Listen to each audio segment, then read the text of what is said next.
တနေ့မှလူတယောက်ကသူရမ်းဘိုက်နာတော့သူငယ်ချင်းတယောက်စီသွားမေးတော့ငါပေါ့မုတ်ဖြားတာကိုသူငယ်ချင်းစီမှာသွားမေးတော့ငါဘာစေးတော့မလဲသူကလည်းညော်ပေးလိုက်တယ်80ပန်3ခုလောက်တောက်လိုက်ပါလို့ပြော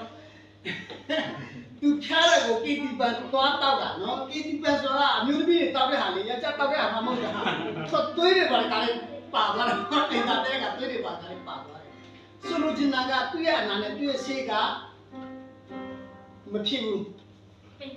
သူရဲ့ဆေးနဲ့အနာမသိဘူးပေါ့နော်ဆိုတဲ့အခါမှာကျွန်တော်